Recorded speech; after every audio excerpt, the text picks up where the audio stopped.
bastante complejo, es una discusión eterna en el mundo del arte, si algo que se considera arte es bello en cuanto a sí mismo o es bello en cuanto al observador. Es decir, la belleza reside en el objeto o reside en el sujeto y la forma como ve el objeto. Para mí algo puede ser bello y para ti no.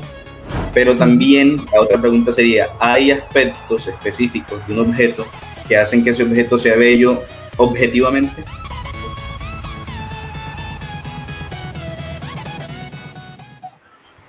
Y bueno, yo creo que siendo las 11:05 de la noche en Alemania, 4:05 de la tarde en Colombia, podemos dar inicio oficial a este conversatorio sobre qué cosas no puede explicar la ciencia. Primero quiero agradecer a Rodrigo por aceptar la invitación, por tener disponibilidad y discutir este tema tan crucial en este espacio de Science Logs. Así que bueno, empiezo agradeciéndote por la preparación que hiciste para este conversatorio, Rodrigo. Gracias a ti, Daniel, por la invitación, porque, bueno, uno no se encuentra muy fácilmente personas que estén dispuestas dentro del medio de la ciencia a veces a tener esta discusión que a veces se puede prestar para tantas polémicas, en fin. Pero te agradezco a ti la disposición, la invitación, y saludo también pues a los que están conectados desde diversas partes del mundo. Bueno, muy bien. Yo quiero comentarles un poco como para contextualizarlos y para enmarcar un poco de qué va a ser este conversatorio.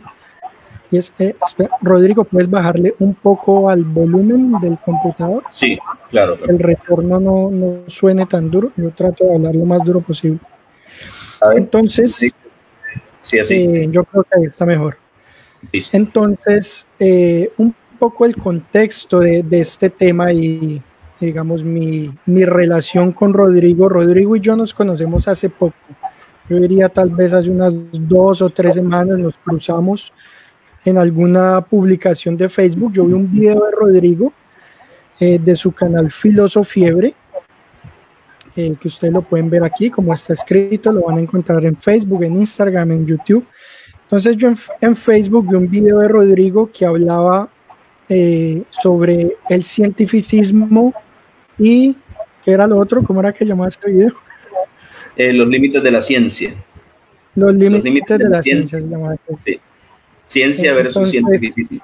Eso, así era, ciencia versus cientificismo. Entonces yo vi el video y lo vi completo y digamos que desde ese momento conecté mucho con el programa de divulgación de Rodrigo, con la idea de divulgación de Rodrigo, que bueno, Rodrigo es filósofo y digamos que era un video enfocado desde la parte filosófica, pero yo después de ver el video identifiqué que era una cuestión muy pertinente para tratar en los círculos de divulgación científica, porque de pronto en todos los grupos donde se divulga ciencia, muchas personas, por decirlo de alguna manera, idealizan a la ciencia como una disciplina que casi que pudiera explicar toda la realidad, digamos que la toman de una manera en que realmente no es y que es muy alejada de lo que hacemos nosotros los científicos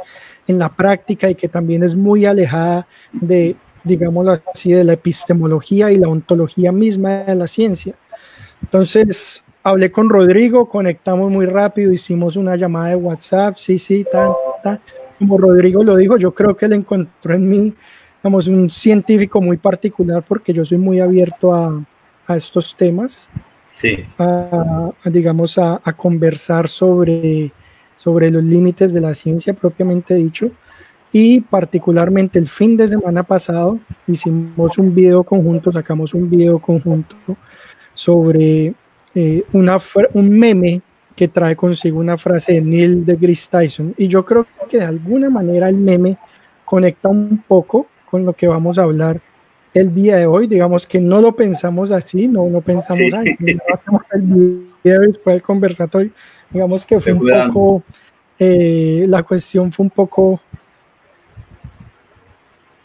ya, no, me informan aquí que hay un poco de retorno, pero no es mi computador, sino... Espérate, a ver. Acá tampoco siento... Bueno, si es por algún lado se está colando, vamos a ver.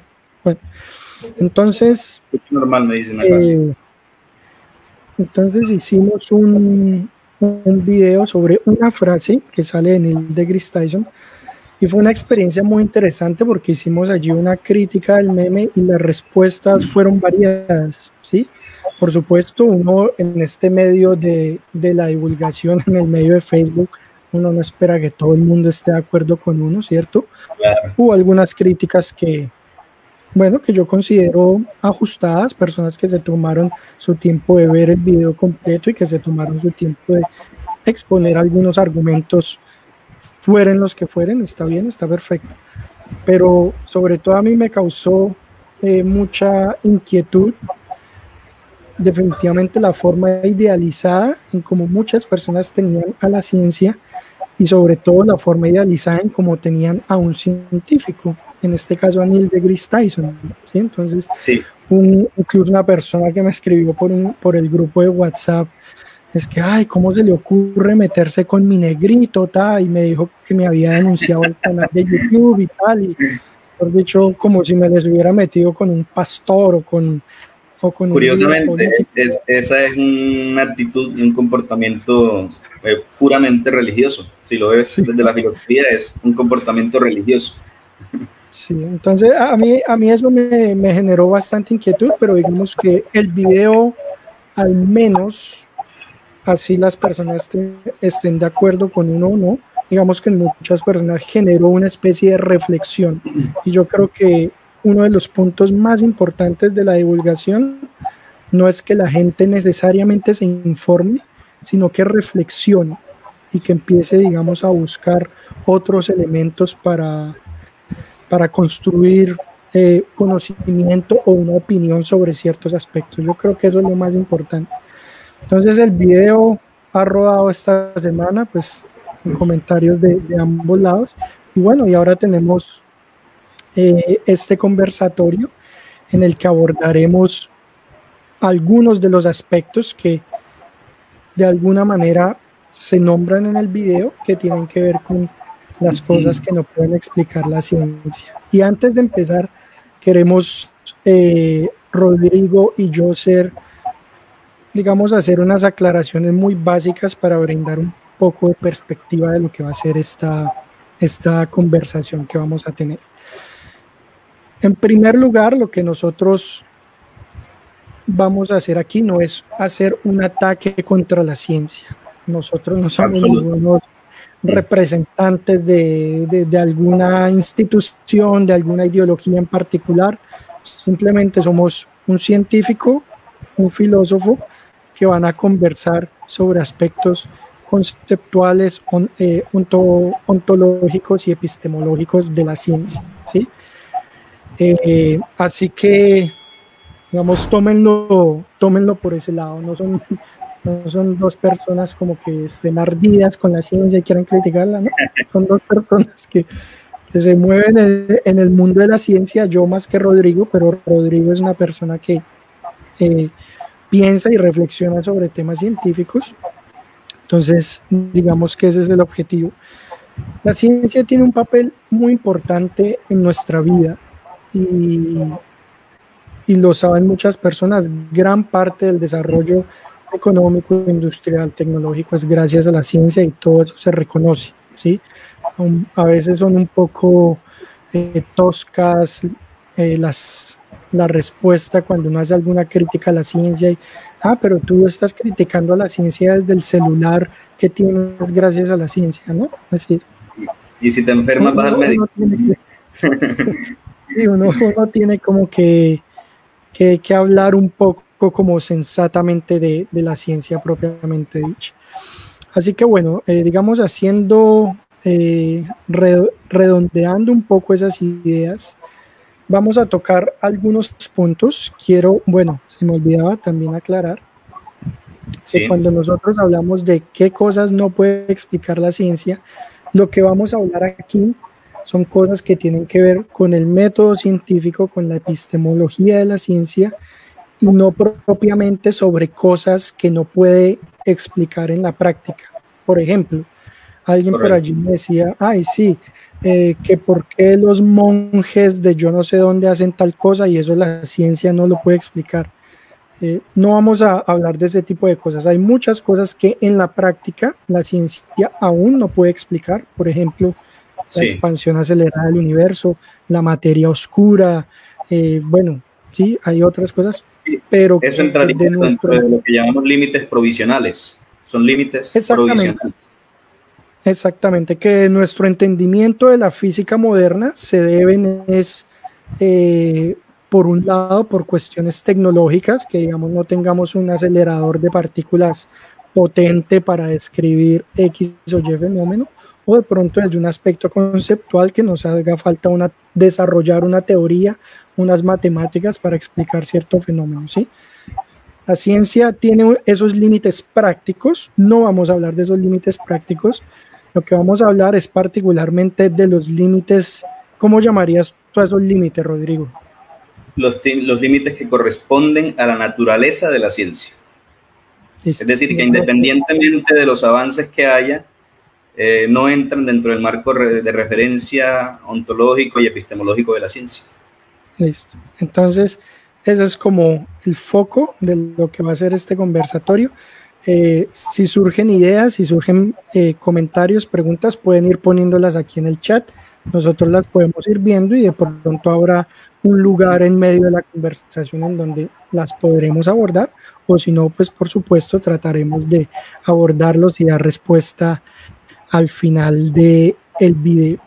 Así que para empezar hay que dejar claro primero que hay unos límites prácticos, que son unos límites provisionales, que tienen que ver con nuestra teoría, con nuestra tecnología tal vez y con nuestra capacidad de producir teorías científicas, y hay otros límites que hacen parte de la naturaleza misma de la ciencia, es decir, que desde lo que entendemos de la ciencia moderna nunca se van a poder alcanzar, o la ciencia nunca va a poder abordarlos.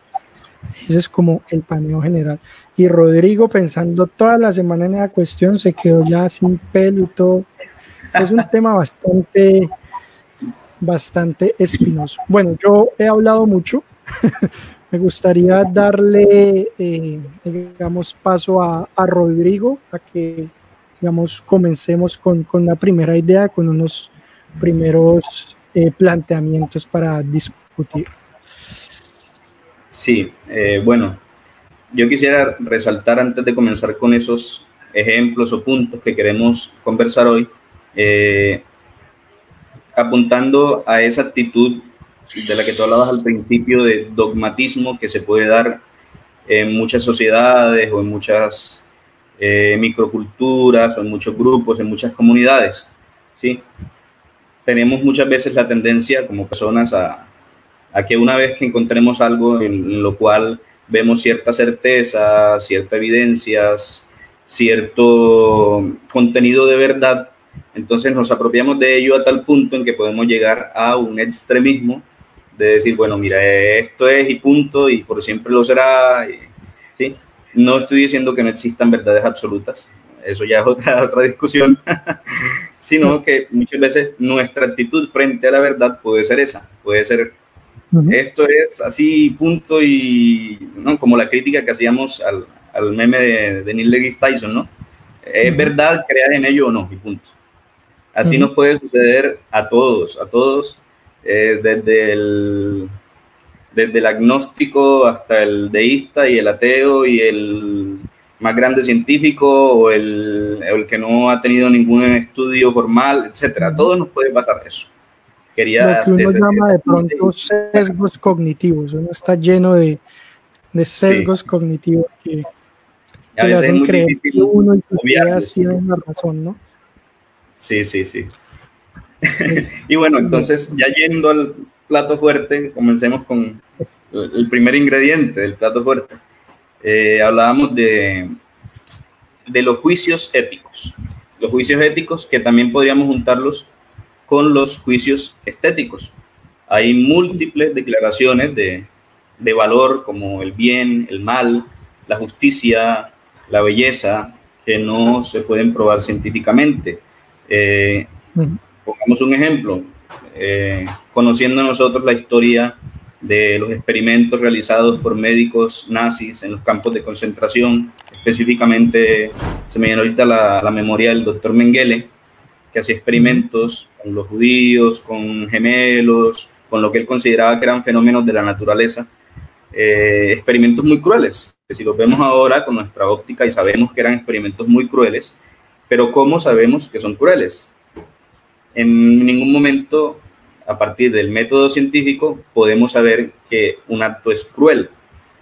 Por ejemplo, yo decido, no sé, golpear a un niño por la calle, para decir algo así un poco feo, ¿no? A través del método científico, ¿cómo puedo yo comprobar o cómo puede alguien decirme, no, mira, no hagas eso porque eso es algo malo, objetivamente malo? O cómo saber que objetivamente malo es asesinar a alguien sin justa causa o si no es en defensa propia. Entonces, todos estos juicios de valor que se hacen sobre los actos humanos le corresponden a la ética. Le corresponden a la ética como disciplina filosófica. No le corresponden a ninguna disciplina científica, hablando de ciencia como las ciencias formales, ¿no? Las ciencias duras. Ese podría ser, son cuestiones que han cambiado mucho de perspectiva a lo largo de las eras, ¿no? Es decir, a nosotros hoy nos parece horrible secuestrar a una persona y volverla esclava, por ejemplo, pero eso era algo que era más o menos normal en la antigua Grecia, en la antigua Roma, como que secuestrar gente y volverlos esclavos, pues porque... Correcto, y ahí viene la discusión de por qué en ese momento se consideraba algo común, normal, y por qué ahora lo consideramos malo. Eso quiere decir que el mal y el bien son subjetivos o son relativos. Toda esa discusión que podríamos hacer sobre el tema tienen que ver con la ética. La ética y los principios, los juicios de valor éticos que nosotros hagamos sobre los actos humanos. A mí se me viene un poco a la cabeza en este momento, digamos, hablando de lo que es bueno, de lo que es malo, de lo que es justo, de lo que es injusto, la cuestión que tiene que ver, por ejemplo, con el aborto, con la eutanasia, ¿cierto? Que generalmente en estas discusiones que son de posiciones pues tan encontradas, particularmente el aborto, que es algo tan en boga en los últimos tiempos, pueden llevar, digamos, algún científico, algún médico, algún biólogo, y creería yo, o lo veo así en este momento, lo que esa persona puede, digamos, decir o dar un concepto de, tal vez es en qué momento un organismo está vivo y en qué momento un organismo no está vivo. Tal vez si la discusión es, pero que el feto está vivo, que no está vivo, que siente, que no siente, que tiene conciencia, que no tiene conciencia. Ok, digamos que tal vez alguien del área de las ciencias de la salud podría dar un concepto o caracterizar el estado de ese organismo biológico, llamémoslo así, por llamarlo algo. Sí. Pero no nos dice si está bien o mal el aborto, si estaría bien o mal interrumpir el nacimiento de esa persona, ¿no? Es claro. Como... Suponiendo que dijera, sí es un organismo vivo, ¿cómo me puede luego decir si algo está vivo o si alguien está vivo? ¿Qué representa ese hecho de estar vivo? ¿La vida viene por sí misma con dignidad o no? Ya el meter el término dignidad humana intrínseca ya es otra cosa diferente, en la que el científico en cuestión no puede intervenir de alguna manera, ¿no? Puede decir si está vivo o no está vivo, pero decir, bueno, si está vivo no lo puedes matar o no lo puedes abortar o no es un asesinato, porque, bueno, todo lo que se pueda decir al respecto viene ya en otro plano epistemológico, es decir, está fuera de los límites de lo que la ciencia, por su naturaleza de método, puede decir. Cuando tú hablas de naturaleza de método, te refieres a que uno no puede poner en un experimento la maldad o la bondad o este tipo de cosas, ¿no? ¿O cuál es la idea cuando tú dices el método? Sí. Yo diría que se puede describir, si vamos al tema de la maldad específicamente, podríamos describir la maldad a través de la ciencia, pero por decir algo, decir el por qué es malo o por qué una vida humana es intrínsecamente, digámoslo en otro término, sagrada, o que no se puede tocar o que no se puede quitar porque no está bien. ¿Qué me dice que no está bien? ¿O qué me dice que sí está bien? Esa discusión pasa al plano de la ética, y cuando hablo de naturaleza me refiero al marco de la ciencia, que es un método que trabaja con lo tangible, con lo cuantificable, y yo no sé cómo se podría cuantificar la dignidad humana, por ejemplo. Sí, a mí tampoco se me ocurre en este momento. Si a alguien que nos está viendo se le ocurre cómo un científico podría cuantificar la dignidad humana o la maldad de una persona o la bondad de una persona, cuantificarla de alguna manera, de pronto lo escribe y lo podemos comentar. O bueno, la belleza. Yo creo que la belleza. La belleza, bueno, ese es otro punto, ¿no? Estamos hablando de lo bueno, lo malo, lo justo, lo injusto, y ahora un juicio estético, ¿no? La belleza, lo que es bello, lo que es feo. Sí.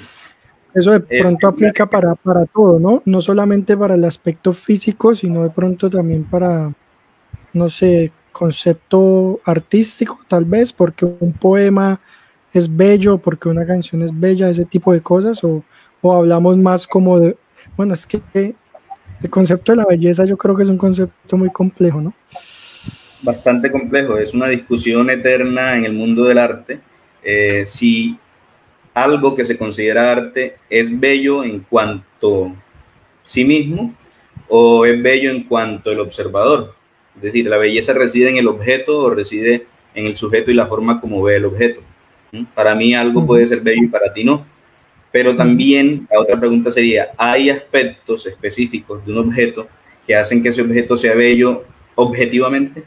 Objetivamente, es decir, sin tener que recurrir a la opinión del sujeto y de los distintos sujetos. Es una discusión que precisamente también hace parte de la estética, que es una disciplina filosófica también. A mí yo andaba pensando un poco entre ayer y hoy sobre la cuestión desde lo bello y lo estético, y se me vino, digamos, una circunstancia particular a la cabeza. Pensaba yo en estos algoritmos de reconocimiento facial, ¿no?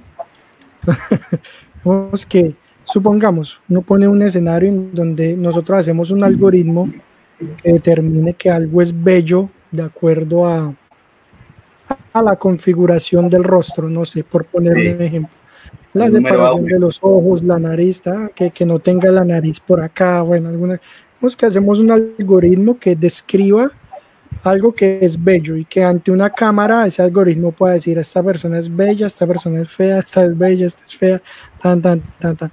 Pero sin embargo, digamos, esa concepción primaria de cuando yo programo el algoritmo de que, bueno, esta configuración es igual a belleza y esta configuración es igual a no belleza, es un juicio completamente subjetivo de alguna persona o de un grupo de personas, ¿no? No claro, es algo de los que hicieron la programación.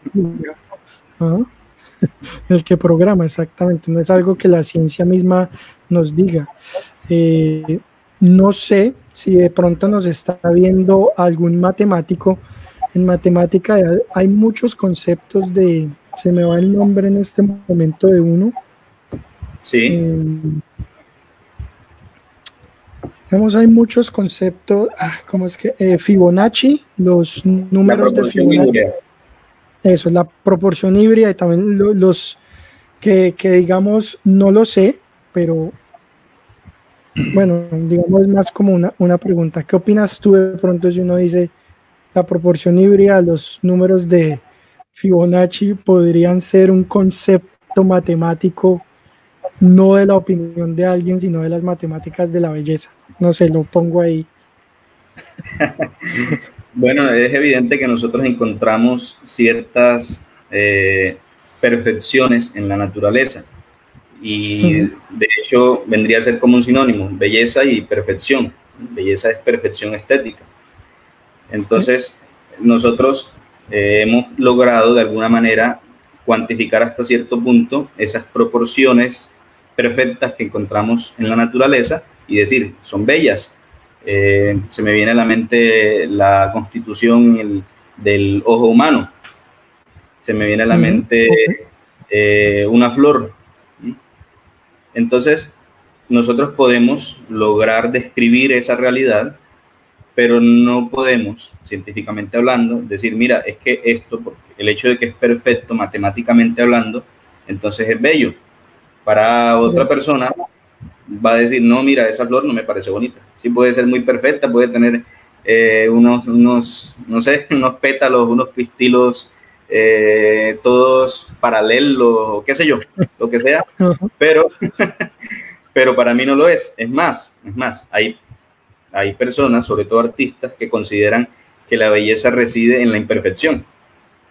Que cuando una persona tiene en su rostro alguna marca de nacimiento, algún defecto, una nariz torcida o algo así, ahí ven belleza, más que en un rostro que es totalmente simétrico y que no tiene ninguna imperfección.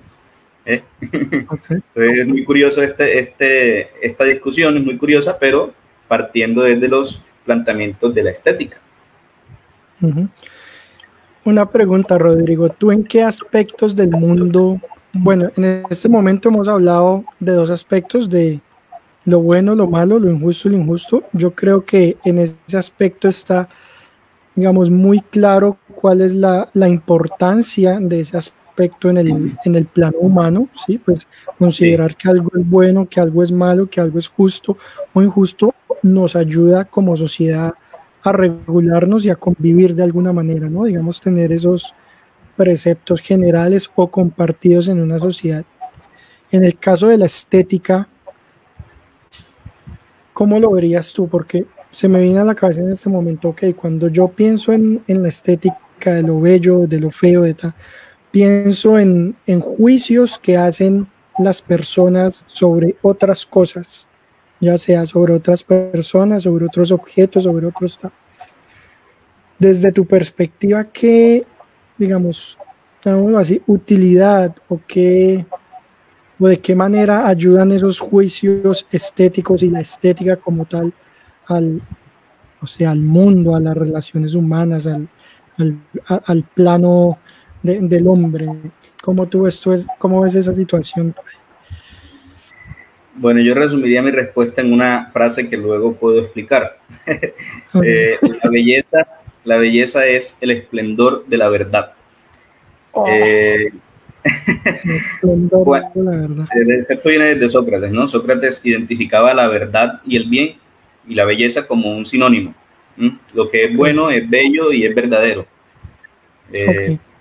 Entonces, nosotros tenemos, bueno, ya viene la discusión si eso está en la conciencia, si eso viene de dónde, si es innato, si no es innato, pero tenemos esa tendencia a relacionar lo que es bello con lo que es bueno y con lo que es verdadero.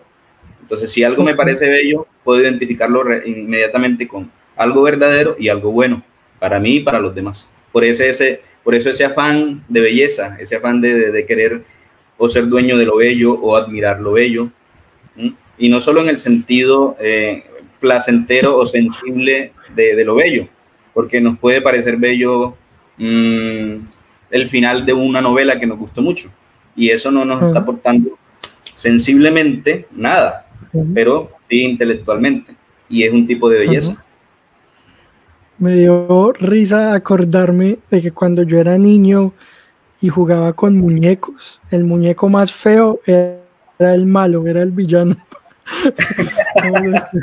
No sé, el muñeco, el que no tenía un brazo, el sin cabeza, el muñeco más feo era el malo, el villano, y por supuesto el caballero del zodiaco así con su armadura, ese era el bueno, ¿no? Esos son, o en las películas también se ve, ¿cierto? El héroe es pulcro, limpio, mientras que el villano es, digamos que es una asociación muy, muy, muy fuerte que existe. Bueno, sí, no había pensado en eso, pero aquí nos dice Roger Khaled Arias, por ejemplo, nos dice belleza igual a perfección, perfección igual a orden.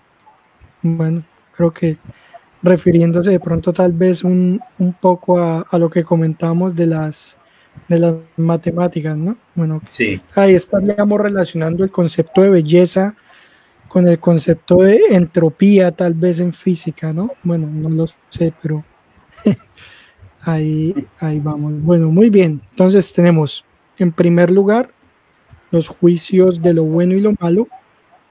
En segundo lugar, los juicios estéticos, ambas esferas que no pueden ser abordadas por la ciencia. No hay un método, no hay un experimento que permita identificar científicamente hablando si algo es bueno o malo o si algo es bello o feo.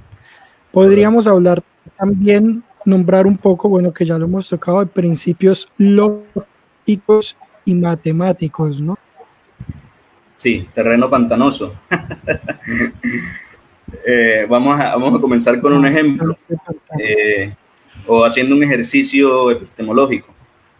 Yo te Dale. pregunto, ¿cómo crees tú que en qué sentido existen los números? Es decir, muéstrame un número, o muéstrame el número 15. Podría escribirlo y mostrártelo. Eso. O O podría, no podríamos sé, bueno, ¿cómo tomar puede 15 usar el manzanas. 15? Eso. 15 O manzanas, decir, ok. o utilizar nuestras palabras para decir la palabra 15. ¿Mm? Ajá. Y eso sería una idea, ¿no? Pero hay esta discusión. ¿Existen los números? ¿En qué sentido existen? ¿Estaban ahí o simplemente los descubrimos? ¿Mm? ¿O Ujú, existirían independientemente de si pensáramos en ellos o no? ujú, Entonces, las verdades lógicas y matemáticas tienen esta carencia de falsabilidad. Ya voy a entrar a explicar eso. Decía Platón que los geómetras hablaban de círculos perfectos, de triángulos perfectos, de figuras perfectas que realmente no se encuentran en este mundo. Por otra parte, la ok, aritmética también habla de números compuestos de unidades perfectamente iguales entre sí, aunque esas unidades tampoco se encuentren en este mundo. Entonces, por ujú, eso concluye Platón que las matemáticas tratan de objetos que no existen en este mundo, que son puramente inteligibles, o sea, hacen parte del mundo de las ideas y que son independientes de nuestra experiencia, son conocimientos a priori. Ahora bien, ujú, viene la idea contraria, si son conocimientos que solo están en nuestra mente, que existen en nuestra mente, ¿cómo es que nosotros los podemos utilizar en este ujú, mundo material para ujú, llegar a utilizarlos de manera objetiva y útil para nuestros propósitos, para nuestro bien, ujú, etcétera? Es más, ¿cómo podemos llegar a conocerlos en primer lugar si no hacen parte de nuestro mundo material? Entonces están estos dos ujú, planteamientos. Ahora bien, ujú, ¿cómo es que yo sé científicamente, hablando, comprobándolo científicamente, volvamos al laboratorio, cómo puedo ujú, probar yo que una verdad o una ley matemática es verdadera? Es decir, coincide lo que la ley me dice con con el resultado que estoy teniendo. La ujú, matemática por sí misma se basta. Yo, en tu caso, perdón, como científico, tú asumes la ujú. matemática como cierta y basta. No te vas a poner a cuestionar, ¿cómo así que 1 más 1 es 2? ¿No? Sí, Tú es decir, asumes uno que 1 asume más 1 es 2. que la raíz cuadrada de algo es la raíz cuadrada de algo, sí, eso está. Claro, Es decir, es uno un asume la presupuesto. matemática como dada, pues, como. Exacto, es un presupuesto que tú Ujú, tienes y que la ciencia lo tiene que tener para trabajar. Basta. La ujú, lógica, el primer principio lógico es el principio de identidad, que A es igual a A. ¿Será que en un ujú, mundo de verdad yo puedo decir que A es igual a B? No, A es igual a A. A ujú, es igual a A. ¿Y ujú, eso de dónde me viene? De un principio lógico. Pero la ciencia lo puede comprobar. No, lo comprueba la lógica. Lo comprueba la ujú, lógica. O que A no es igual a B, el principio de contradicción, es el segundo principio. Todos estos principios muy básicos de la lógica y de las matemáticas los damos por hecho y tenemos que darlos por hecho para poder avanzar en pues, en el conocimiento que nos aporta la ciencia. Si no, nos quedaríamos toda la vida pensando en que, ay, ¿qué tal que no sea 1 más 1 igual a 2, sino igual a 5? Y digamos, podría uno decir que digamos, lo que uno asume verdadero en las matemáticas, digamos que para nosotros tiene efectos en el mundo real, ¿no? Si yo no Claro. puedo pensar o no puedo, digamos, no me voy a la tarea de filosofar si 1 más 1 es 2 y pero si yo aplico, digamos, matemáticas a la vida cotidiana, digamos que eso tiene algunas aplicaciones prácticas, que el hecho de que no puedan probarse científicamente no quiere decir que no sean válidas o si Claro, no, que no me ¿cierto? sirvieron para construir un edificio. Sí, exactamente, exactamente. Bueno, ve Gustavo Guillén hablando aquí de lo bello y lo feo. Sí, Nos dice, incluso por ahí he leído que a los delincuentes más agraciados estéticamente tienden a darles sentencias más cortas en comparación a los menos agraciados físicamente. Precisamente por eso es que comentan, tomamos inconscientemente lo bello como verdadero, o sí, bueno, interesante ese punto, pero lo que uno sí ve en las series, pues porque en donde más lo he visto, sino en las series de televisión, ¿no? Es que siempre el defensor le dice a la persona que está en juicio que se vaya bien presentada, bien claro. peinada y hasta maquillan y todo, ¿no? No precisamente como porque van para una, bueno, no, digamos que de alguna forma para generar esa impresión, ¿no? Como si fuera una cita, ¿no? Para generar esa impresión ante un juez, ante un jurado. Bueno, es bastante cierto. Todo eso toca la Aquí psicología. sí, claro. Aquí nos pregunta Lara Garniz, ¿no te parece que hoy también se lleva un poco al lado opuesto? Como que a lo bello se lo mira con desconfianza, como si fuese falso. Sí, es cierto. Pero, es decir, si uno se Porque pone a yo reflexionar pienso que sobre sería, eso, de dónde, es decir, yo nunca me he puesto a pensar sobre eso, pero ¿de dónde sale la idea inconsciente de que lo feo es falso o es malo? Es decir, eso es algo que está biológicamente por algún motivo en nuestras mentes o es algo que adquirimos después de nacer. Nunca me lo he pensado, nunca me he puesto a reflexionar al respecto, la verdad. ¿Tú qué opinas? No interesante. sé. Ahí habría tela por cortar, realmente. Vale. Bueno, entonces tenemos 3 puntos, lo bueno y lo malo, los juicios estéticos y los principios lógicos y matemáticos. Bueno, de los principios lógicos y matemáticos, simplemente se me viene a la cabeza en este momento, hablaba yo una vez con un profesor de matemáticas y él Sí, me comentó la historia de un matemático llamado Cochise. Bueno, ese era su apellido, no recuerdo de dónde era este matemático, sí, pero lo que él hizo mucho tiempo, una buena parte de su vida, fue tratar de lidiar con los infinitos y tratar de demostrar que el número finito de pares es igual al número infinito de números impares. Y uno dice, bueno, ok. Digamos, evidentemente eso es de la ciencia, es decir, uno como si a uno le dice a un científico, bueno, demuéstrame que que los impares tienen el mismo número, demuéstrame que los números impares son igual de largos que los números impares. Y uno no tendría forma de hacerlo, ¿no? Podría uno claro, simular un computador números, pero como los números son infinitos, pues por lo tanto no terminaría uno de hacer claro. la simulación, ¿no? De un número infinito de pares y de un número infinito de impares. Yo El, creo que en este punto, yo creo que esto da para otro conversatorio con un sí, matemático que el mismo trata concepto de de infinito sí, ya te frena, porque tú exactamente. dices, si es infinito, pues no puedo terminar de contarlos. Y Eso es complejo. Podemos hablar ahora,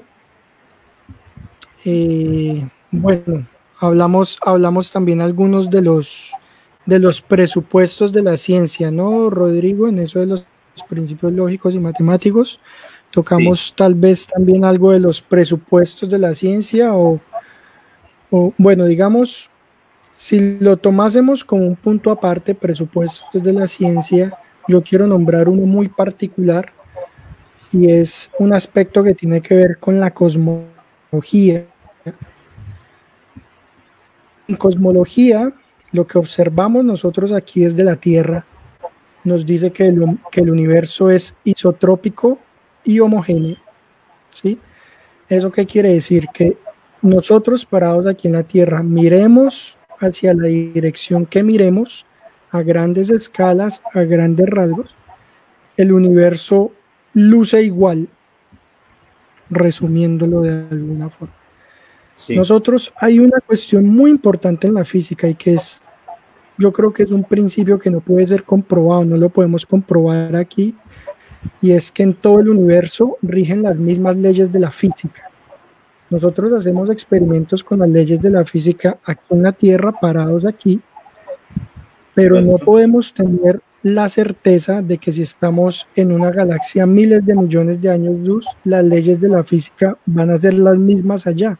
Eso en realidad es algo que nosotros asumimos completamente y que nos ayuda a explicar la evolución del universo, pero es algo que yo creo que de lo que yo me he documentado es algo que para los cosmólogos es muy claro, que eso es completamente una asunción, eso es algo que no se puede probar con los experimentos que nosotros hacemos acá en la Tierra. Asumimos que si nos vamos a otros lugares del universo y nos paramos allá, vamos a experimentar las mismas leyes de la física y vamos a ver el universo igual, independientemente hacia donde miremos. Sí. Y eso es una asunción súper importante en el modelo cosmológico del Big Bang, por ejemplo. Y yo creo que mucha o gran parte de la teoría en la cosmología descansa sobre suponer que eso es así, pero definitivamente es algo que no podemos probar. Sí, y es una suposición a partir de un razonamiento inductivo. Es decir, vamos a hacer aquí una rápida comparación entre deducción e inducción. Yo puedo decirte, mira, este par de gafas que yo tengo aquí tienen un marco oscuro. Y puedo decir también, todas las gafas del mundo tienen marco y tienen lentes. El primero es un juicio o es una proposición particular, estoy hablando de estas gafas. Y el otro es una proposición universal. Si yo digo, este vasito de agua que tengo por acá, este vasito de agua tiene esta forma cónica, es este vaso de agua. ¿Puedo yo inducir mi pensamiento a decir que todos los vasos son como este? No, pero al revés, sí lo puedo hacer con un poquito más de certeza. En caso de que todos los vasos con agua, todos los vasos de agua, se puede decir de ambas, tienen moléculas de agua, están formados por moléculas de agua, y que una molécula de agua se forma por hidrógeno y oxígeno, todas las aguas del mundo van a ser iguales. Por lo tanto, esta agua que tengo aquí en mi mano es igual. Entonces, voy de lo universal a lo particular. Esto es lógica deductiva. La inductiva es un poquito más complicada. No quiere decir que no podamos llegar a verdades, pero es más complicado por decir que porque algo particular es así, entonces todo lo demás universal es de la misma manera. Es lo que tú has dicho. No quiere decir que sea falso, en absoluto, en absoluto. Pero nosotros lo tenemos que presuponer porque es la forma como entendemos el mundo. Tenemos que partir de esa presunción de que las leyes funcionan en todo el universo tal como en nuestro planeta, porque si no nos quedaríamos esperando a ver cuándo es que llegamos hasta el final de los límites del universo para comprobarlo, ¿no? Es decir, puede uno decir que en ese caso que tú mencionas, que algo puede ser falso o puede ser verdadero y simplemente nosotros no tenemos forma de saberlo y ya. Es decir, no significa que si no podemos saber algo, eso es falso, sino que puede ser falso o verdadero y no tenemos acceso a conocerlo, digamos, Sí. en este plano. Pues, ¿no? La ausencia de evidencia no es evidencia de ausencia. Bueno, eso es muy importante. ¿Ves? Sí, eso es muy importante. Y yo creo que eso podemos tocarlo un poco más adelante también. Bueno, digamos eso un poco con lo que tiene que ver con presupuestos de la ciencia. Entonces, simplemente para las personas que se acaban de conectar o lo hicieron hace algunos minutos, hemos hablado hasta el momento de 4 aspectos que la ciencia, por su naturaleza como método, no puede explicar. Primero, juicios sobre lo bueno y lo malo, lo justo o lo injusto, juicios estéticos sobre lo bello, principios lógicos y matemáticos, y finalmente, presupuestos de la ciencia, que es lo que acabamos de hablar, por ejemplo, como el presupuesto de la homogeneidad e isotropía del universo. Bueno, y ahora viene un tema que yo creo que Rodrigo está que se habla. Esperando ahorita. Que es un tema muy importante y que yo creo que es un tema que no hay mejor oportunidad para nosotros los científicos que tomarlo precisamente de un filósofo que se dedica a la reflexión, al estudio de esos aspectos, y es el tema de las verdades metafísicas.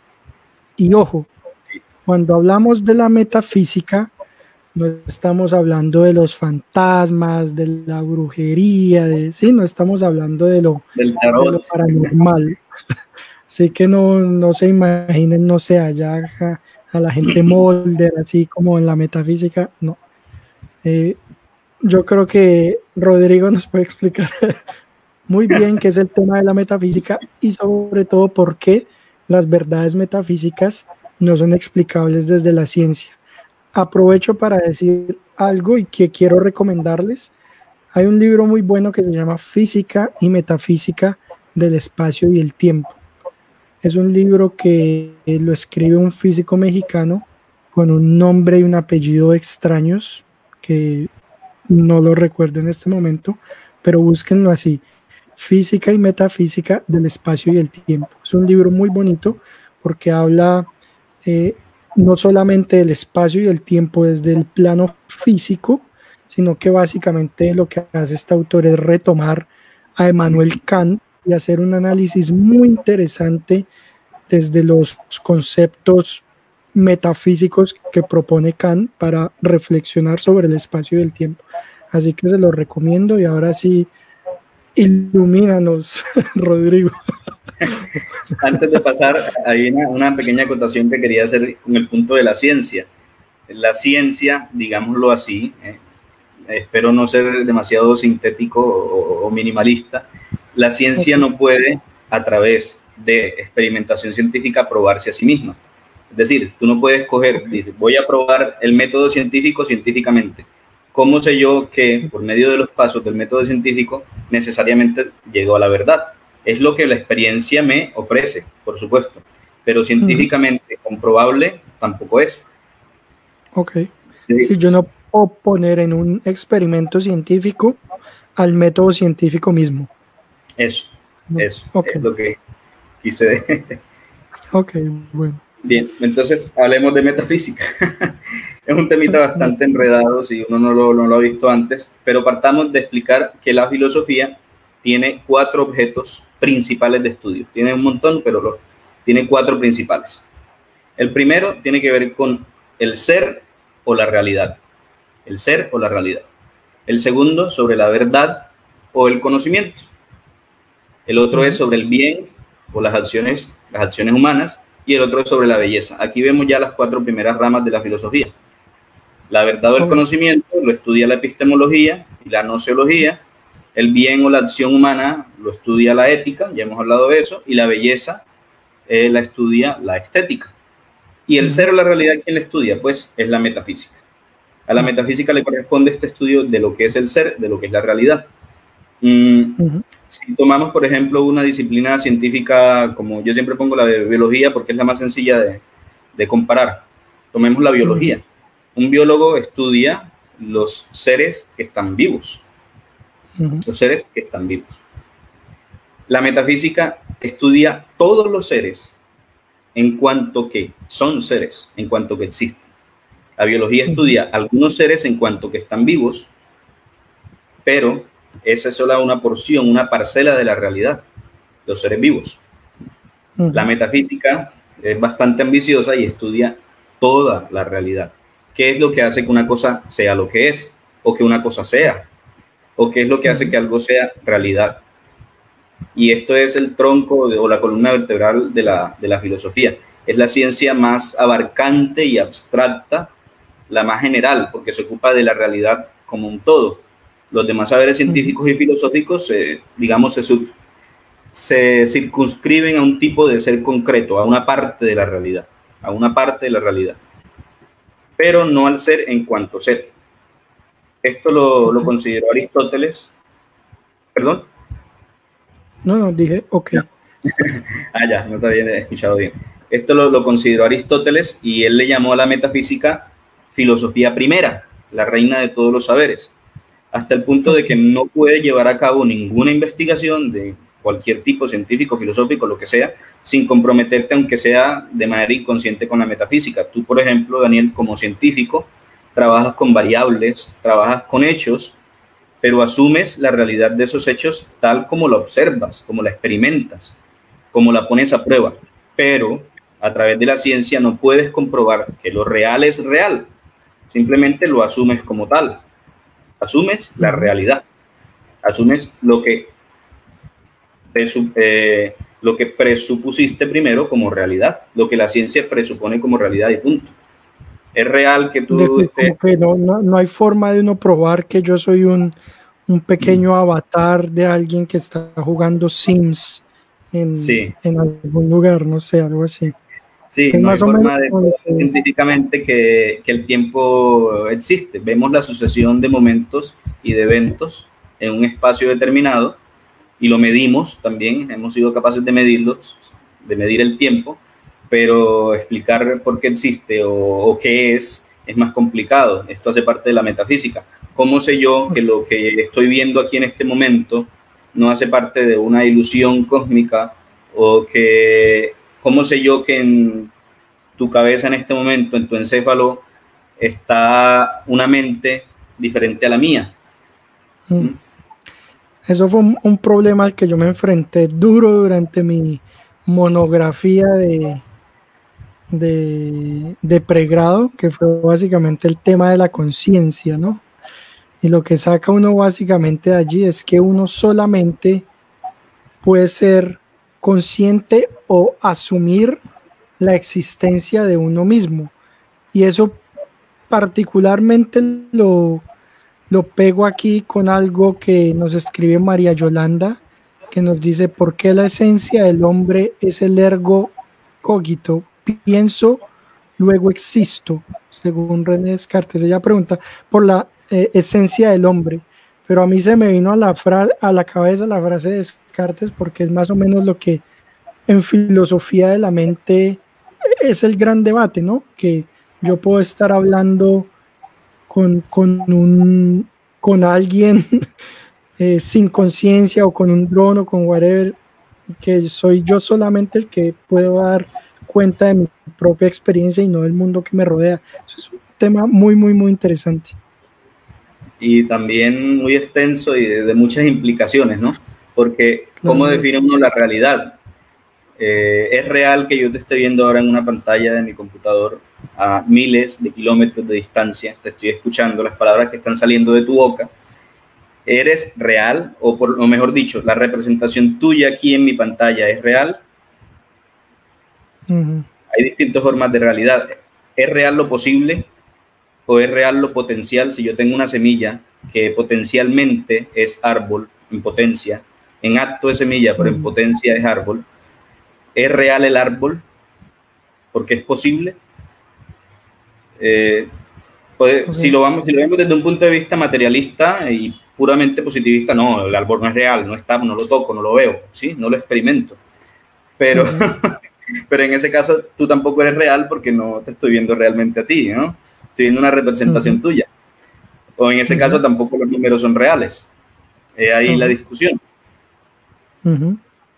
A mí me parece también una discusión muy interesante, que yo creo que es algo metafísico, de estudio de la metafísica, y es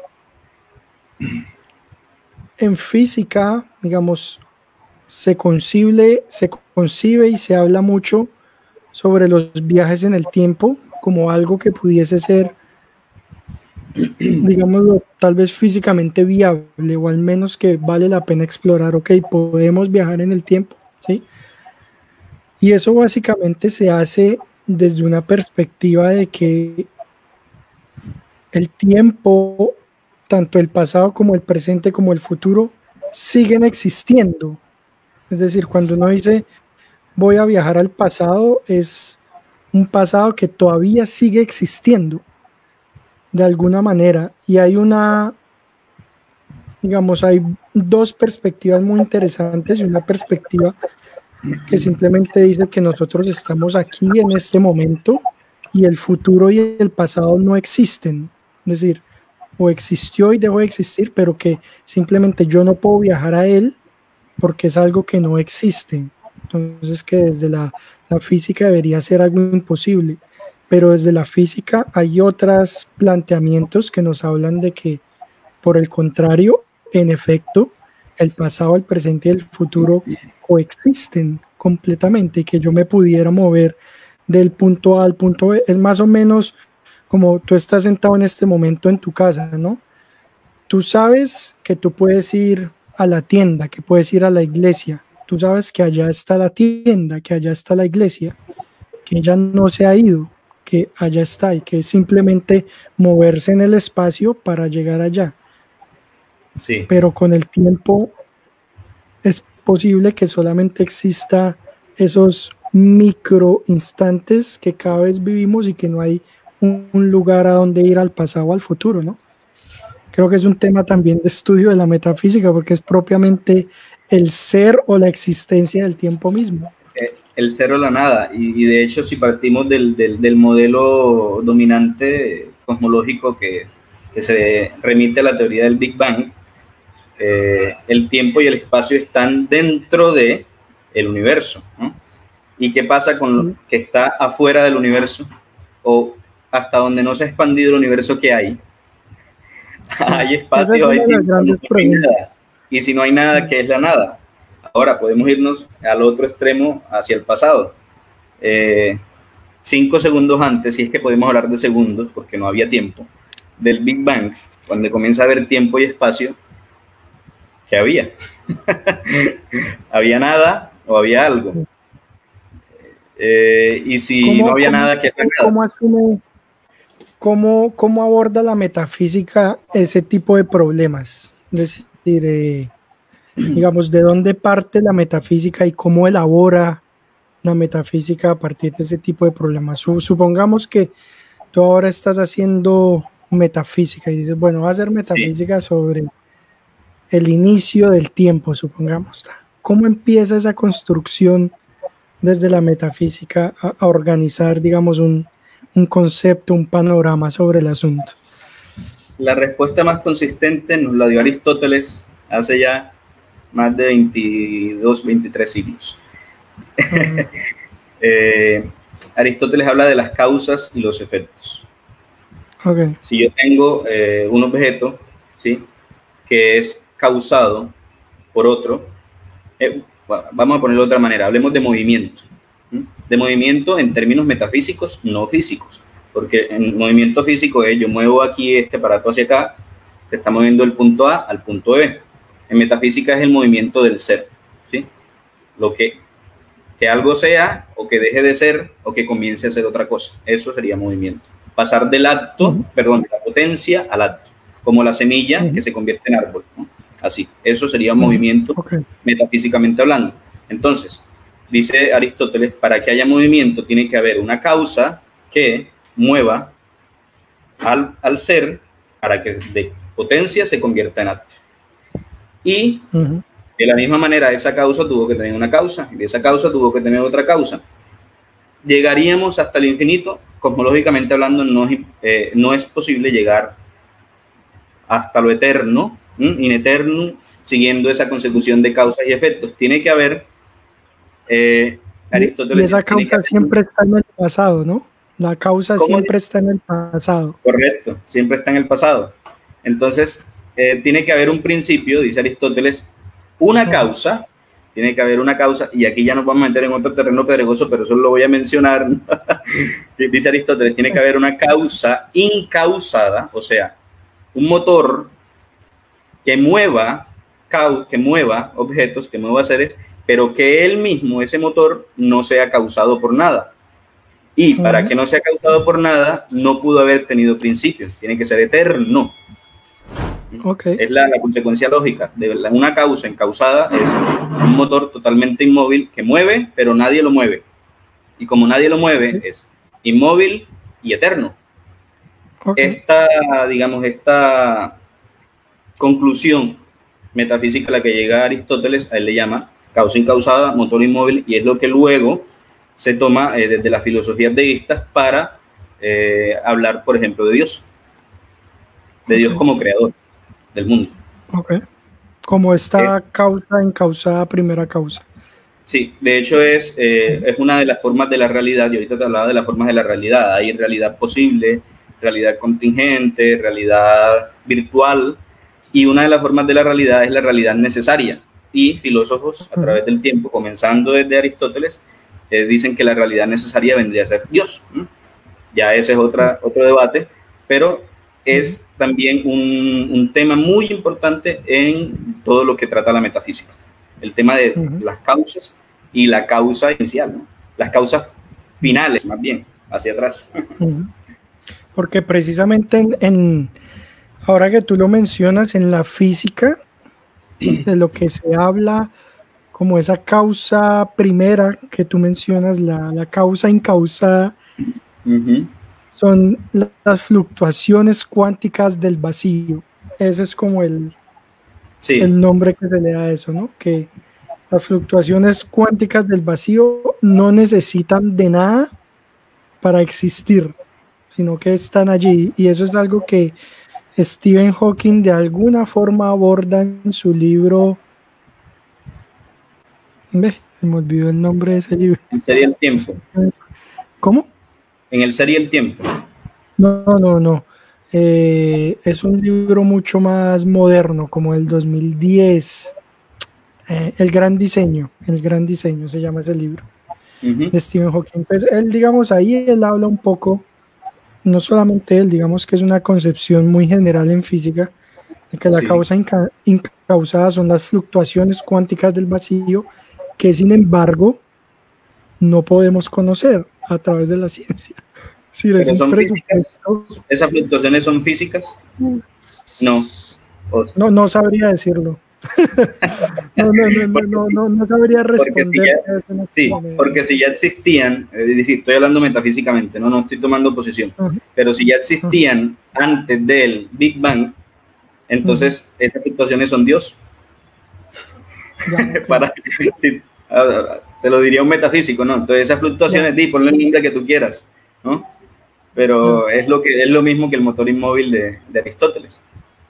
Ya, entiendo. Porque no están dentro de la capacidad científica que estudia el espacio y el tiempo, están dentro del espacio y del tiempo. No te puedes salir de ese cerco, no te puedes salir de ese cerco material. Si te sales del cerco material, bueno, ya toca que me empieces a hablar de religión o de otras cosas, pero de ciencia, no. Esa es la imposibilidad, digamos, de que yo científicamente pruebe a Dios. No puedo, es imposible. Es la misma imposibilidad de negarlo. Desde la ciencia. Que eso es un tema que vale la pena tocar, ya que tú lo traes a colación, que la ciencia no puede ni probar ni refutar la existencia de Dios. Y eso es algo que digamos, siempre en los grupos de Facebook, siempre la misma discusión, Y siempre es la misma pregunta, ¿qué dice la ciencia sobre Dios? Siempre que yo me enfrento con esa pregunta, ya sea porque me meto ahí de chismoso a un grupo de Facebook o porque me la hacen a mí, y es ¿qué dice la ciencia de Dios? Yo digo, la ciencia no dice nada sobre Dios. No tiene nada que Dios decir. no es un objeto de estudio de la ciencia. Dios, exista o no exista, es algo que la ciencia no tiene la oportunidad de meter dentro de su método para ofrecer evidencia a favor o en contra de la existencia de Dios. He escuchado muchas veces las personas decir, pero es que la ciencia puede explicar esto y aquello sin necesidad de recurrir a dioses. Sí, es decir, puede que X o Y teoría, que el Big Bang, que la evolución, que todo se pueda explicar desde un marco científico sin tener que recurrir a una deidad, pero eso no demuestra. Sí.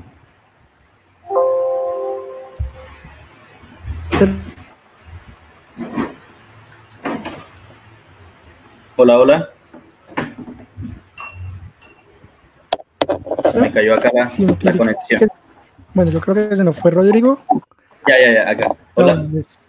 Entonces, ya. Eso es un punto que simplemente es vale la pena tenerlo muy claro.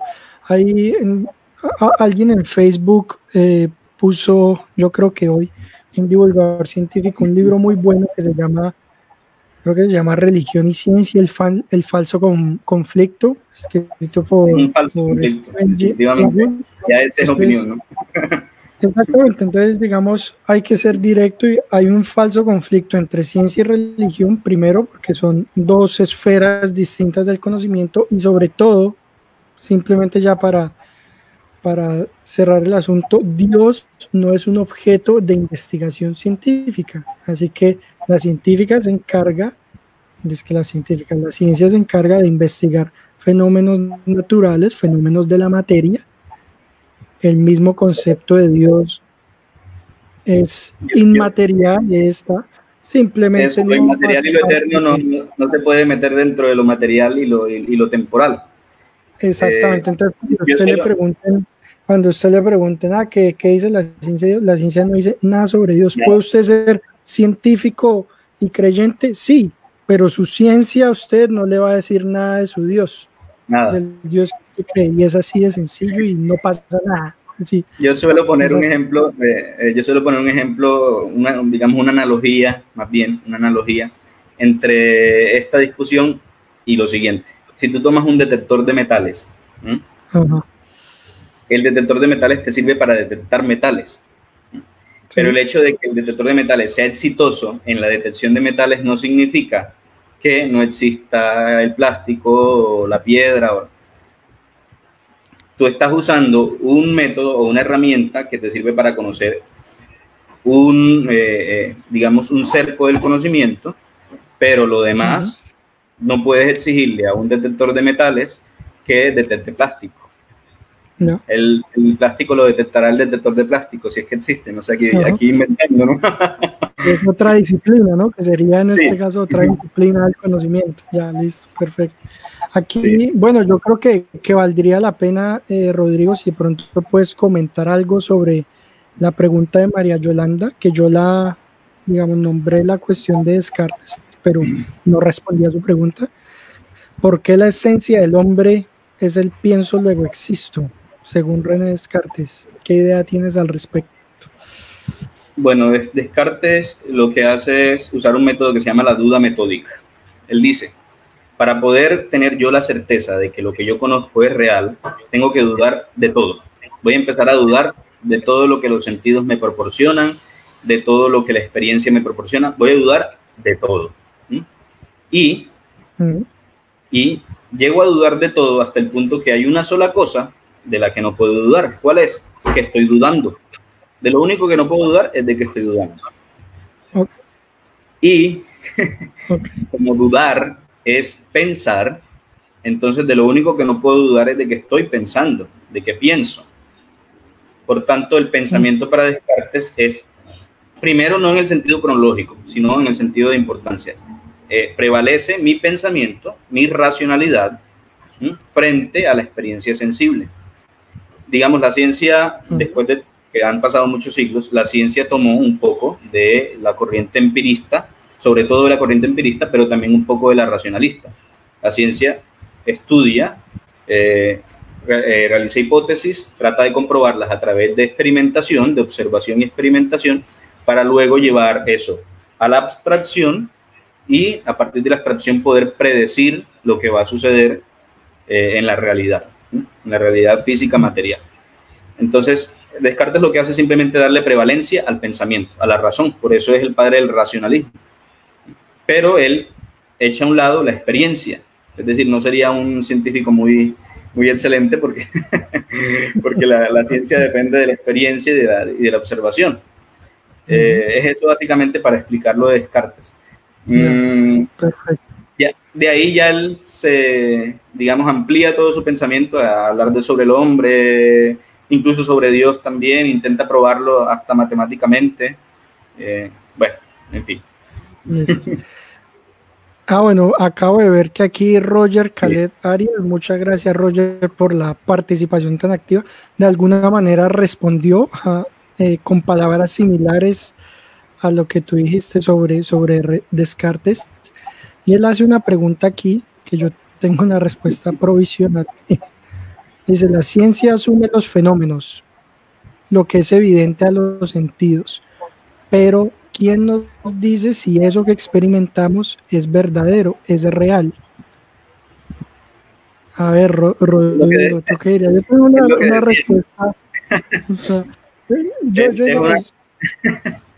yo lo pondría, lo voy a responder en un plano práctico. Tal vez no es la respuesta que Roger espera, pero lo que me viene a la cabeza en este momento es: ¿quién nos dice que lo que experimentamos es verdadero, es real? Los demás. Yo creo que la realidad es una cuestión construida colectivamente. Yo creo que pragmáticamente algo es real si para varias personas lo es. ¿Por qué se me viene esa imagen? Se me viene esa imagen por un caso, por ejemplo, de una persona con un diagnóstico de esquizofrenia o de psicosis. Para ellos, las alucinaciones son tan reales como son para nosotros estar hablando en este momento. Es decir, si usted está en este momento viéndonos a través de Facebook y usted se despierta mañana y su mamá le dice que no, que usted no está viendo Facebook, que usted está internado en este hospital psiquiátrico hace 10 años, usted puede decir: ¿cómo es posible? Si yo ayer estaba viendo la transmisión de Facebook de Daniel y de Rodrigo. La experiencia para ellos es tan real como es para nosotros. ¿Y cómo, digamos, saben ellos que eso no es real? Pues porque no es real para otras personas. Esa es lo que viene a la cabeza en este momento. No sé, ¿qué dirías tú, Rodrigo? Si juntamos a un grupito de los que están alucinando, de los esquizofrénicos, y todos los que están alucinando son mayoría que los que estamos aquí en esto que llamamos realidad, entonces para los demás sería la realidad las alucinaciones. Entonces es complicado. Sí. Eso es un problema allí, claro. Sí. Es complicadísimo, y precisamente lo que estamos haciendo acá en el conversatorio es decir que esa pregunta hace parte de algo que respondería, o por lo menos intentaría responder, la metafísica, que es lo real. ¿Lo real es lo físico o no solamente lo físico? Cuando hablamos de los números, que también son entes metafísicos, aparte de ser matemáticos, son entes metafísicos. Bueno, todos los entes son metafísicos, porque la metafísica habla del ser. Pero, ¿qué es real? Es una discusión que yo en este momento no podría dar una respuesta, ¿sí? Porque también hay que diferenciar la realidad de lo real, que son dos cosas diferentes. Hay que diferenciar el fenómeno de la cosa en sí, ya esto lo trató también el filósofo Kant.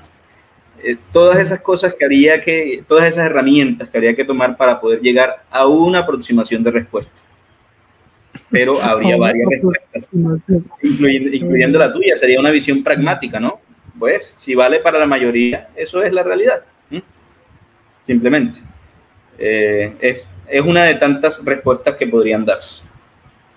Pero una respuesta definitiva habría que investigar, creo que no existe en este momento. Bueno, yo tengo una pregunta, simplemente conceptualmente, desde la metafísica, ¿existiría una respuesta definitiva? ¿Alguna persona que haga metafísica podría decir, esta es una respuesta definitiva a X o Y cosa?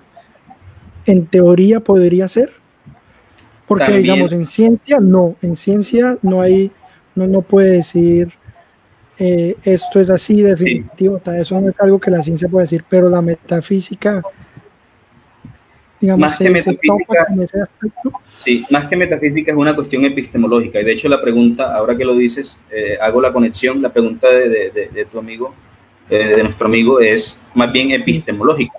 Porque la epistemología parte primero de decir, bueno, podemos conocer algo, puede algo ser conocido, se puede conocer algo, y si se puede conocer, ¿a través de qué medio se puede conocer? La ciencia te dirá, a través de la observación, la experimentación, es decir, el empirismo, ¿no? La ciencia es una versión avanzada del empirismo, pero llega el que te dice, no a través de los sentidos, porque los sentidos nos pueden engañar. Dos personas pueden estar viendo una misma cosa y verla diferente. Entonces, podemos conocer solo a través de la razón, de la abstracción o de las ideas. Y esto se remite hasta Platón. Podemos conocer solo a través de las ideas. Pero nos queda responder la primera pregunta. Si podemos conocer algo, conocer lo real, es una cuestión puramente epistemológica. ¿Que se entrecruza la epistemología con la metafísica? Sí.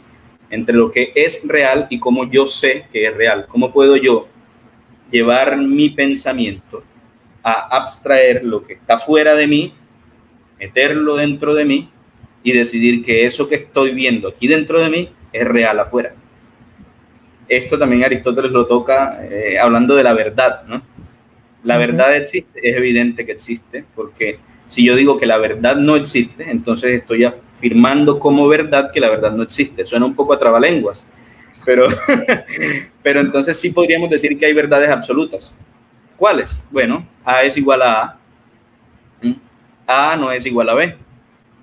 Son principios lógicos que tenemos que presuponer como verdades absolutas, porque si no, entonces no llegaríamos nunca a nada. O sea, no avanzaríamos en el conocimiento. Tenemos que partir de unos presupuestos epistemológicos que ya están dentro de nosotros, que nos han funcionado, además son pragmáticos, son útiles, nos han funcionado, y a partir de ahí avanzamos. Si no, por siempre nos quedaremos en la discusión de si A es igual a A y de si lo que yo toco y veo es real o no es real.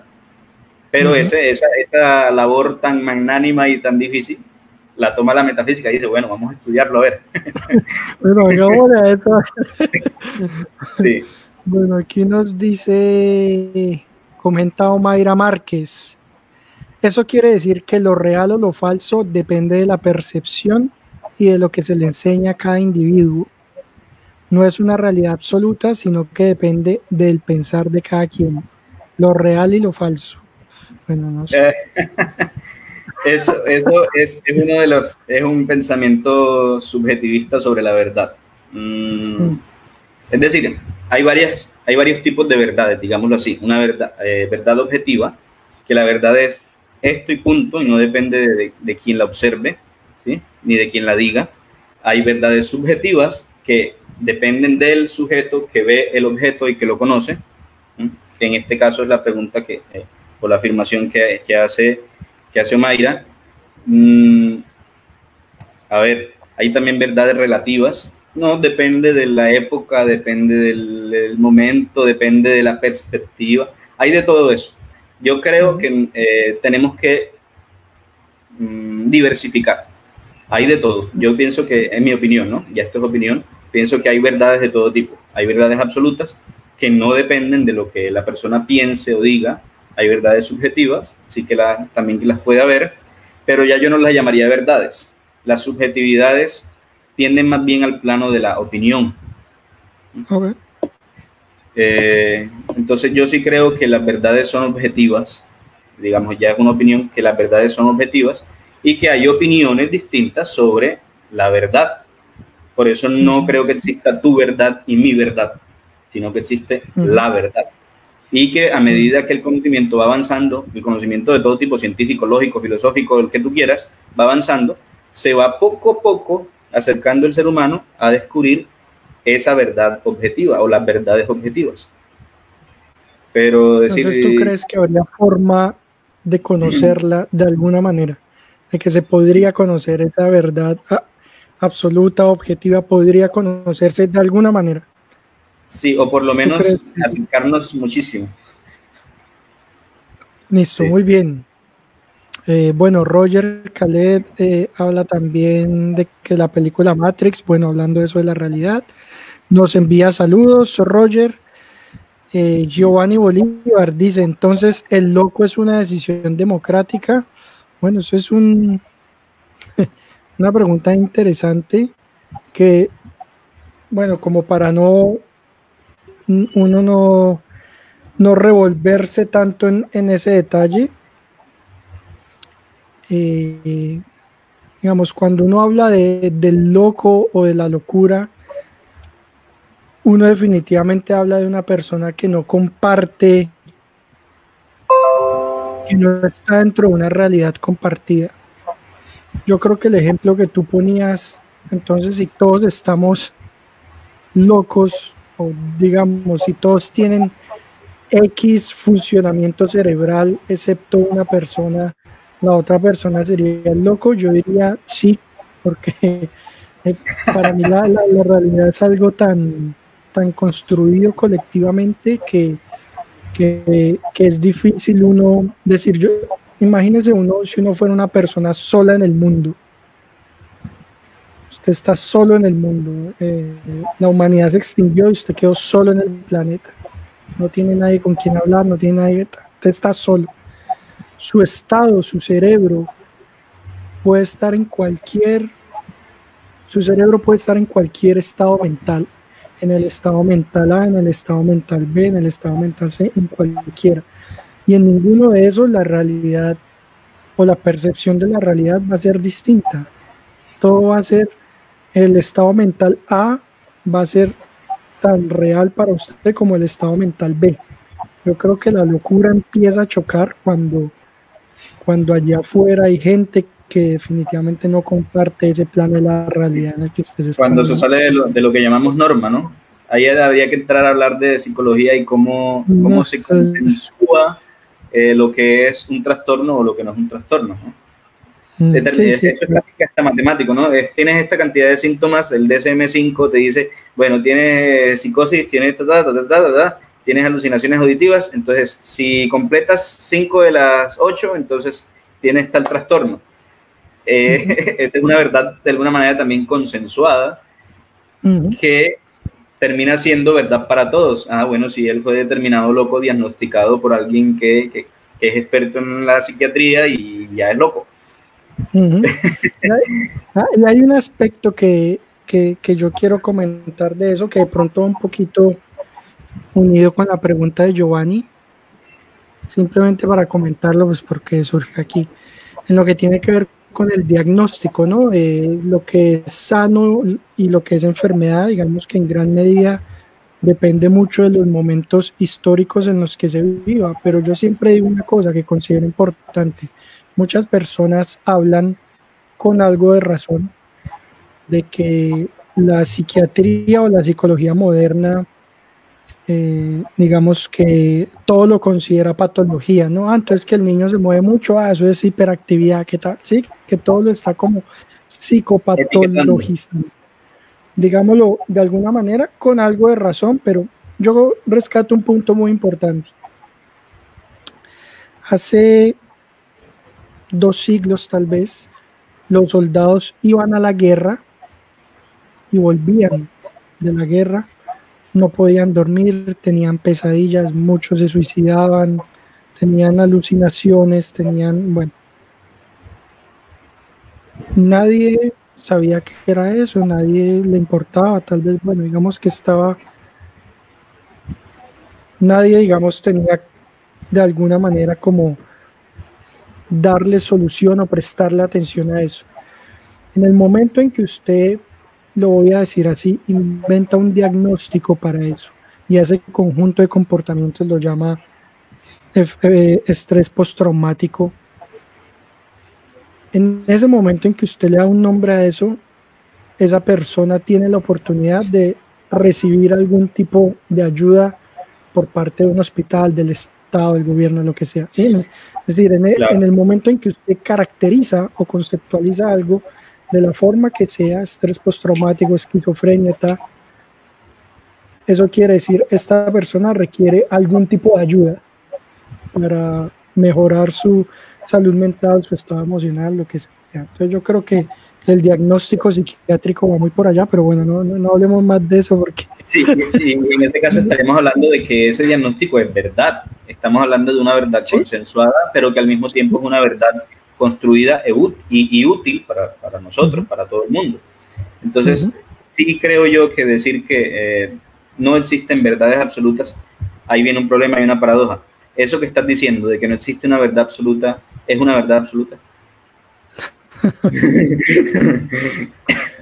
podría ser. Yo diría que no es una verdad absoluta. Es decir, yo por ejemplo, yo pienso que no hay una verdad absoluta. Tú decías que crees que la hay, ¿no? Que la es absolutamente verdad lo que dices.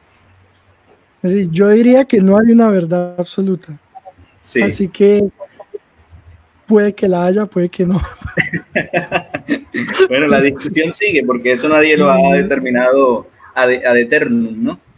Y eso es precisamente lo que queremos hacer aquí, decir que el hecho de que un científico o cierta teoría científica determine algo no quiere decir que está determinado por los siglos de los siglos, amén. ¿No?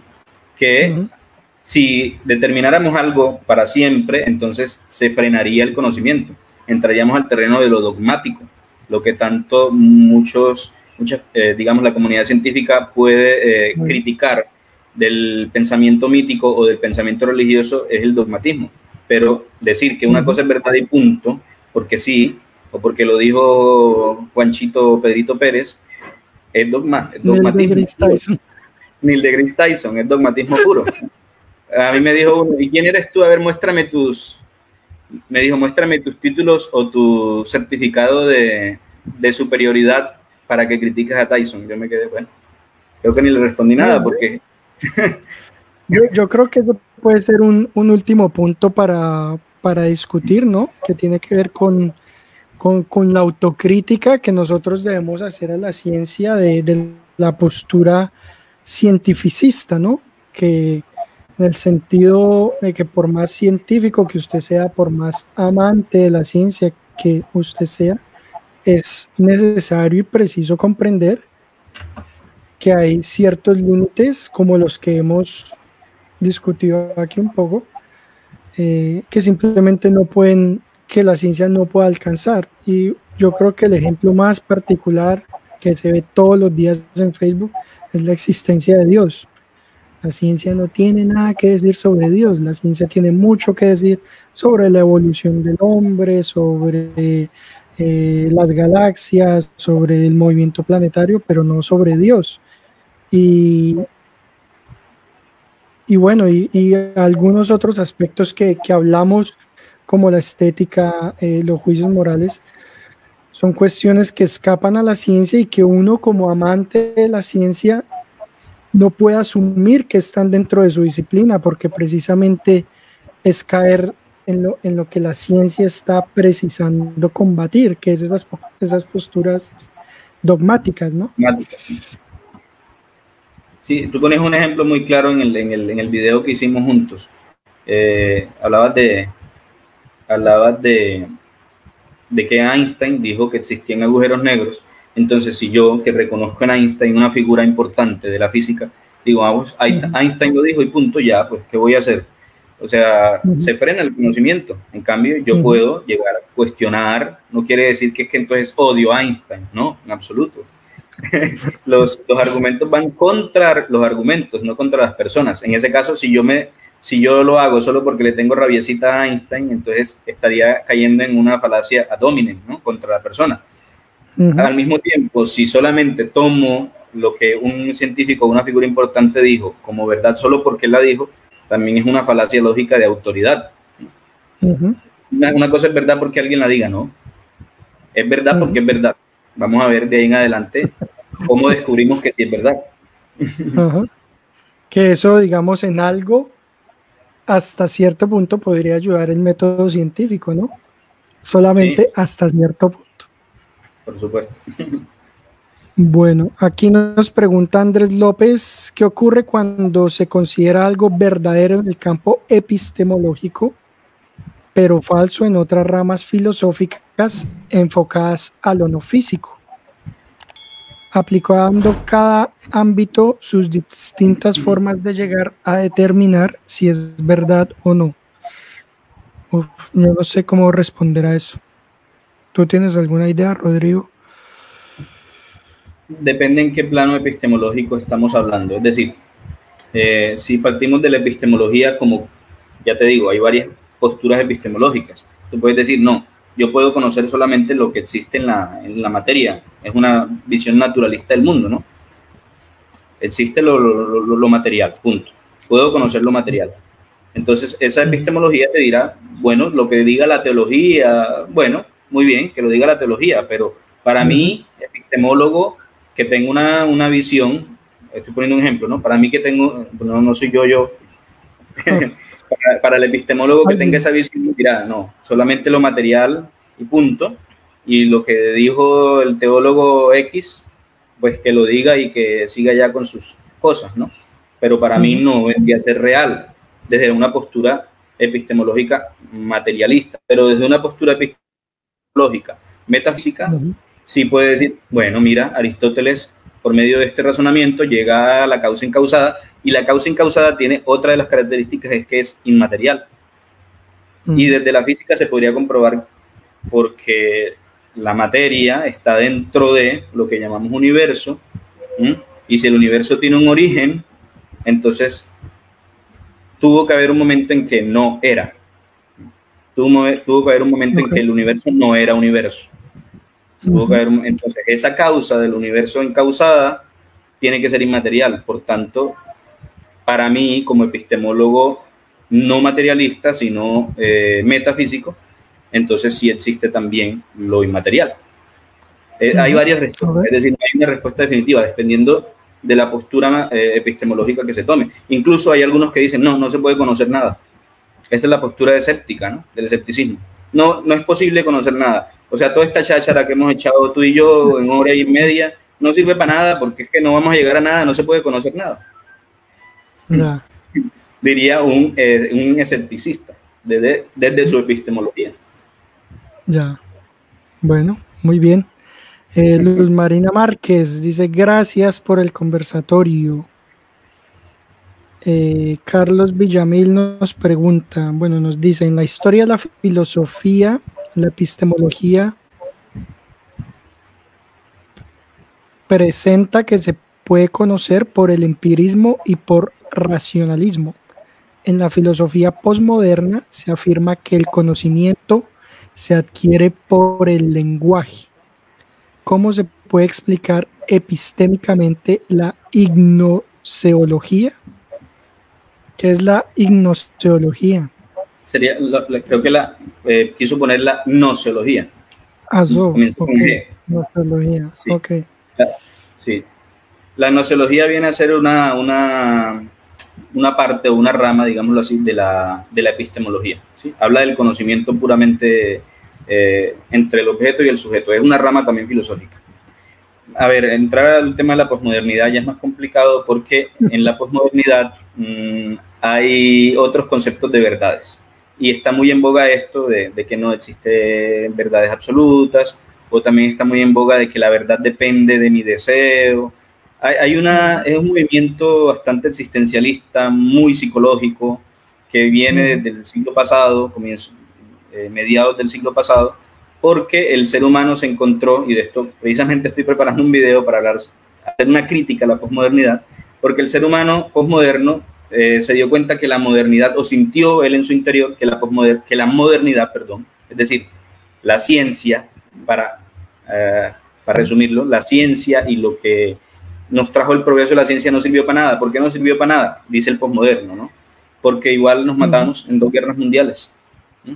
Y en otra guerra fría y en otra caliente. Entonces, ¿para qué sirvió tanto avance tecnológico y para qué sirvió tantos avances en la ciencia si igual el hombre posmoderno se encontró ante una situación de angustia, ¿m? Y de descreencia y de desconfianza ante la ciencia? Esto podría ser bueno porque nos sirve para seguir cuestionando, pero puede ser negativo porque puede hacer que nosotros empecemos ciencia, ¿no? Entonces surgen todos estos movimientos: terraplanismo, conspiraciones, antivacunas, el 5G me contagia el COVID, etcétera. Porque la verdad ya no es verdad, la verdad depende de lo que yo siento. Y si yo siento que a mí no me sirve para nada una vacuna, pues no me la pongo y hago un movimiento y una fundación en contra de las vacunas.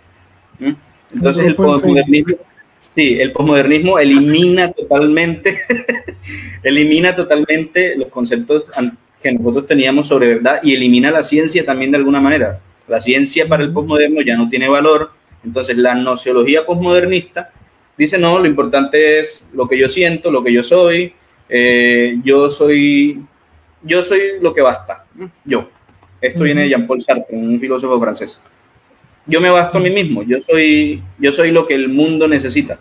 Es una filosofía bastante egoísta, pero está mucho en boga. Nuestros pensamientos, o por lo menos los pensamientos de las generaciones venideras, van a ser muy afectados por todo esto.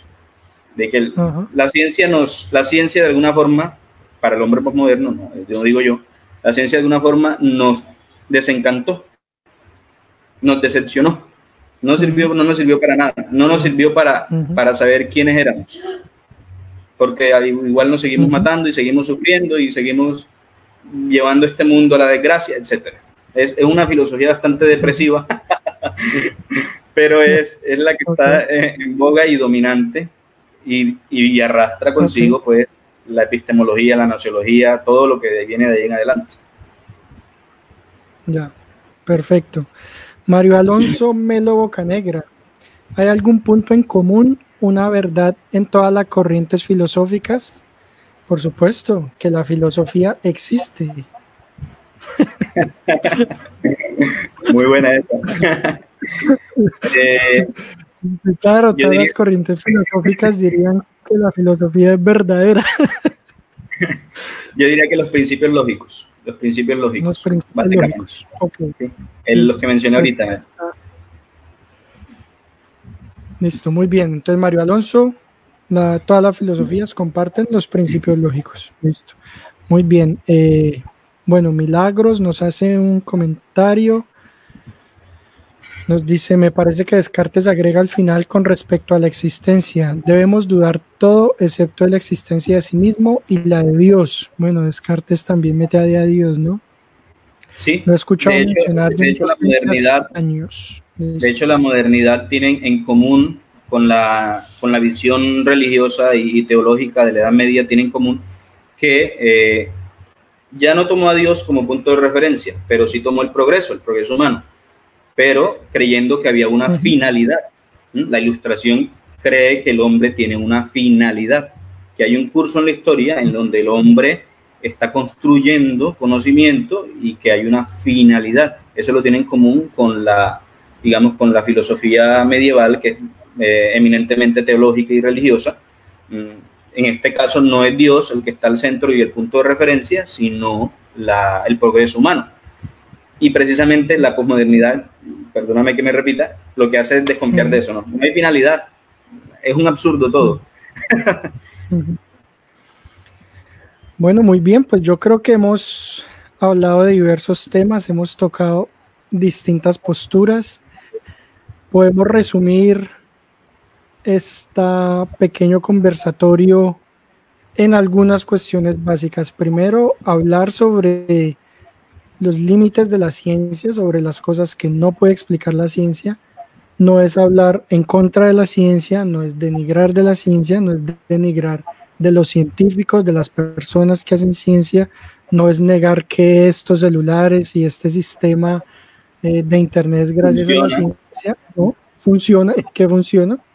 Es simplemente el hecho de, lo llamaría yo, desmitificar a la ciencia como un discurso absoluto sobre el mundo que puede abarcarlo y explicarlo todo, desmitificarlo y más bien analizarla en su justa medida. Una disciplina que nos provee una imagen del mundo, que nos permite construir conocimiento del mundo con un método muy preciso, pero que no nos lleva a algunas verdades, llamémoslo así, como son sobre lo bueno y lo malo, sobre los juicios estéticos, sobre los principios lógicos y matemáticos. La ciencia también tiene algunos presupuestos y un ejemplo de ello hablábamos es la homogeneidad e isotropía del universo. Hablamos también en extenso sobre las verdades metafísicas que no puede conocer la ciencia porque están fuera de su campo de conocimiento, y allí el ejemplo de Rodrigo, el detector de metales. Y bueno, todo esto y por último, ¿no? Hablamos de la necesidad de la autocrítica a las posturas cientificistas, ¿no? De que precisamente yo creo que el científico o el amante de la ciencia es el que más sensato debería ser sobre qué puede decirnos la ciencia sobre el mundo y qué no puede decirnos, y ya está. Hablamos también de que no hay conflicto entre ciencia y religión, que ese es un punto muy importante. Señores, la ciencia no puede decirnos nada sobre la existencia o no existencia de Dios, porque es un tema que está por fuera del ámbito de la ciencia. Yo no puedo probar a Dios en un experimento científico, así que por lo tanto no hace parte del ámbito de investigación de la ciencia como método, y sencillo, no hay pedo. Usted puede ser científico y creyente, puede ser científico y no creyente, sin problema. No sé, Rodrigo, sin tener que apelar a las disonancias cognitivas.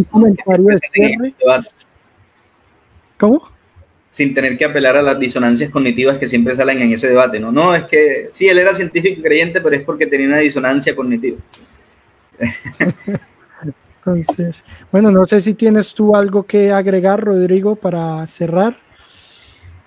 Bueno, yo diría que en este andar, en este trasegar de la búsqueda del conocimiento humano, hay mucho más de lo que ignoramos que lo que conocemos. Si no puedo equivocarme, pero me parece que era el mismo Descartes que decía: quedaría todo lo que conoce por la mitad de lo que ignora. Daría todo lo que conozco por la mitad de lo que ignoro. Porque esta es una actitud sabia, es la actitud sabia por excelencia según Sócrates, que decía esa ironía, ¿no? Solo sé que nada sé. El verdadero sabio es aquel que es capaz de reconocer que ignora muchísimo más de lo que sabe. Que no se la sabe todas y que tiene que autocriticarse, que tiene que ponerse en contradicción con los que piensan diferente para llegar a acercarse un poquito más a las verdades. Pienso que es importante que todo científico, filósofo, el que sea, tome esta actitud epistémica en su vida. Yo puedo muchas veces ser injusto con alguien creyendo o tratándolo de que tú eres inculto o tú no estudiaste, muéstrame tus certificados de superioridad o tu diploma, pero realmente el sabio es el que reconoce que es más lo que ignora que lo que sabe. Me voy a sacar ese